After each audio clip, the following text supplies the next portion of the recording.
Bueno, en la siguiente tanda de videos lo que vamos a tratar es la parte de enfriamiento adiabático. Como dice su nombre, el proceso es adiabático, no hay transferencia de calor ni del sistema a los alrededores ni de los alrededores al sistema. Y el objetivo final de esto es o aportar agua al aire o extraer agua del aire. Es decir, es cambiar la humedad del aire, ya sea para arriba o para abajo. Vamos primero por la parte cualitativa del proceso. Digamos que les voy a dar dos ejemplos, este es el primero. A la etapa ingresa aire, a la cual la escribo como masa de aire seco con una humedad 1, y sale la misma masa de aire seco, por supuesto, pero con una humedad 2. A la vez ingresa agua, a la cual el flujo lo denoto como MW1, y sale agua líquida. MW1 y MW2 son agua líquida, ¿está bien? Va a ingresar aire con la condición de que este aire esté relativamente caliente y seco. Es decir, que tenga capacidad de absorber humedad. Entonces, lo escribo acá, relativamente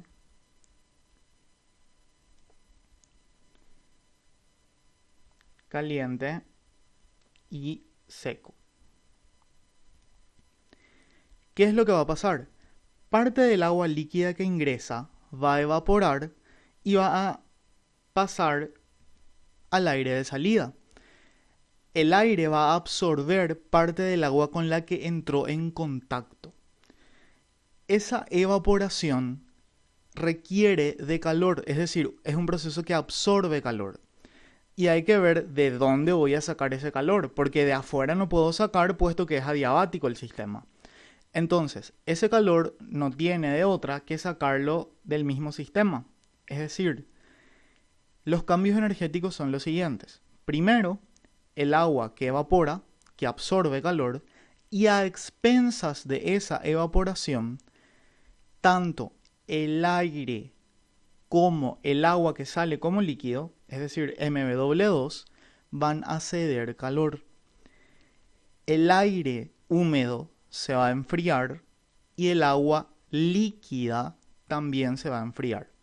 Esto es algo que suena un poco raro porque solemos estar acostumbrados a que si hay una transferencia de calor que uno se caliente y que el otro se enfríe.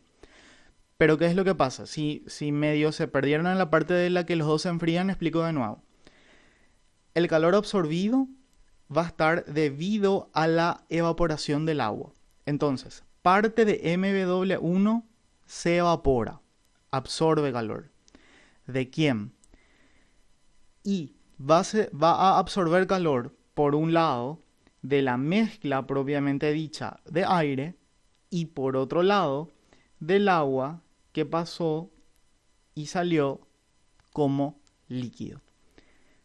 El resultado final es que yo tengo un aire con una humedad mayor a la de la entrada y una temperatura menor a la de la entrada.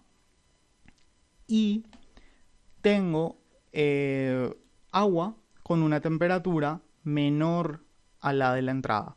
Es decir, los dos se terminan enfriando.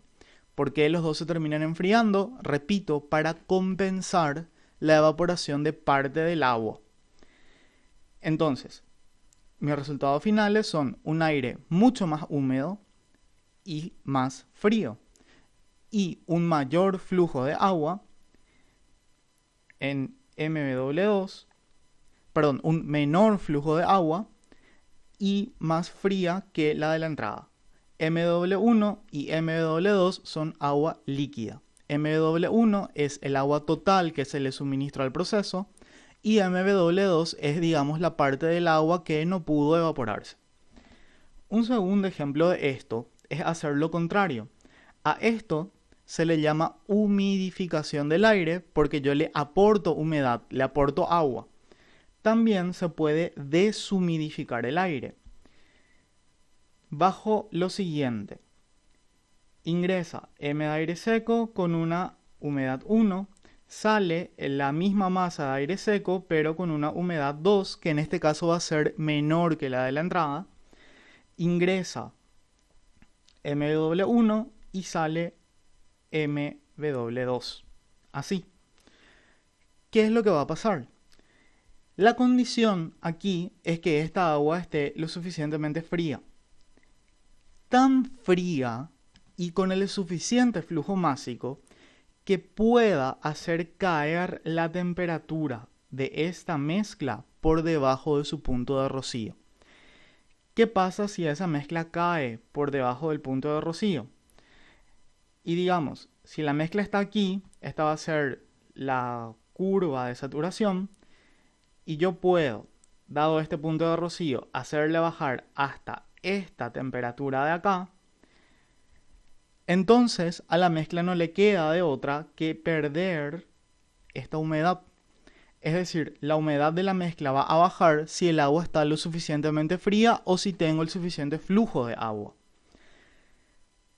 ¿Qué pasa al final?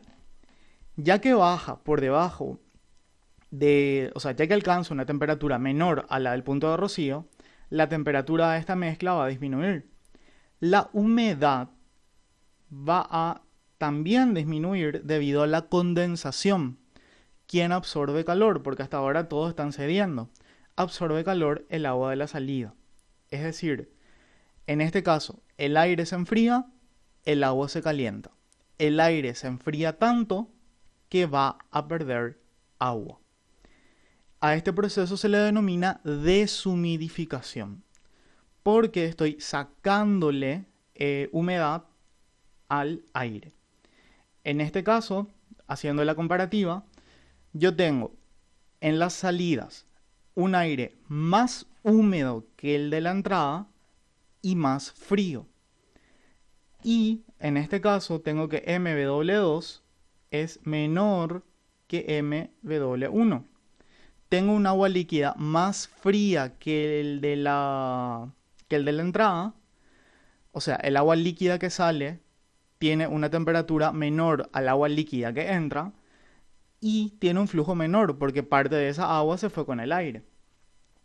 Aquí, en cambio, tengo un aire más frío que el de la entrada porque bajó de su punto de rocío, tiene una humedad menor debido a la condensación y a expensas de eso, MW2 se hace más grande que MW1. Es decir, parte del agua del aire se fue a la corriente líquida.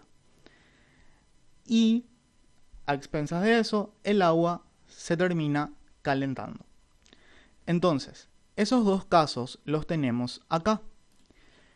El primer caso sería en el que el gas se enfría, el líquido se evapora y se enfría. Este es el caso en que los dos se enfrían. Y el segundo caso sería en el que el gas se enfría, el líquido condensa y se calienta, porque absorbe el calor debido a la condensación. Ahora, si mi objetivo es enfriar el aire o el agua, estoy en este primer caso, a esa operación se lo denomina enfriamiento por aspersión o enfriamiento adiabático. Ahora, si mi objetivo es darle humedad al aire, a eso se le llama humidificación adiabática o humidificación por aspersión. Si estoy en el segundo caso, que es en el que el gas se enfría, el líquido condensa, el líquido se calienta, a eso se le denomina deshumidificación por aspersión, que es esta aplicación de acá. Otra aplicación de la operación que estamos hablando es el secado de sólidos. A ver, el secado propiamente dicho consiste en hacer pasar el sólido húmedo en contacto con una corriente de aire caliente. La humedad que trae el sólido ahora la lleva el aire. Y digamos se aplica en lo que sería la fabricación de fármacos, alimentos, etc., ¿verdad? Y un caso especial en el secado por aspersión, el concepto es el mismo que el secado, nada más que en este caso el sólido se asperja en pequeñas partículas cubiertas de agua. A ver, es como que yo te diga que es un polvo empapado, el cual se va rociando a una corriente de aire caliente. Aquí de nuevo ocurre una evaporación. obteniéndose un sólido en polvo que va separándose según su granulometría. Y digamos, esto se usa para la obtención de leche en polvo, stevia y productos similares.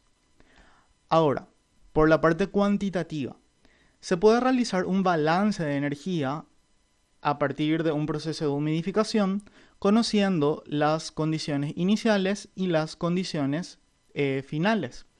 Se puede demostrar que el proceso sigue nada más y nada menos que una línea de bulbo húmedo constante. Vamos a hacer la deducción enseguida. Pero bajo ciertas suposiciones que se tienen que realizar. Las suposiciones para realizar el balance es que el calor necesario para disminuir la temperatura del líquido sin evaporar, o sea, estoy hablando de MW1 y MW2, o del sólido en el caso de que sea un secado, es despreciable en comparación con el calor de vaporización del agua. Se va a considerar el Cp del aire, el Cp del agua y la entalpía de vaporización del agua esencialmente constantes e independientes de la temperatura. Esto vamos a verlo mejor y vamos a entenderlo mejor cuando hagamos el balance. Y el calor necesario para elevar la temperatura del agua antes de evaporarse en el proceso es despreciable frente a la vaporización. Es decir, las condiciones de entrada y de salida no son las mismas. Entonces, el agua antes de evaporarse necesita cambiar su temperatura y es de ese calor sensible el que está hablando acá. En síntesis, para el agua solamente se va a considerar la evaporación. No desprecio el calor del aire debido no a que tenga un calor específico grande, sino que tenga un flujo másico grande. O sea, debido a que hay mucho aire, yo no puedo despreciar el calor del aire. Sin embargo, debido a que hay una cantidad relativamente baja de agua, entonces lo que se hace es que el calor de vaporización o el calor latente es mucho mayor que el calor sensible, entonces termina despreciándose el calor sensible. La realización del balance de energía lo hacemos en un siguiente video.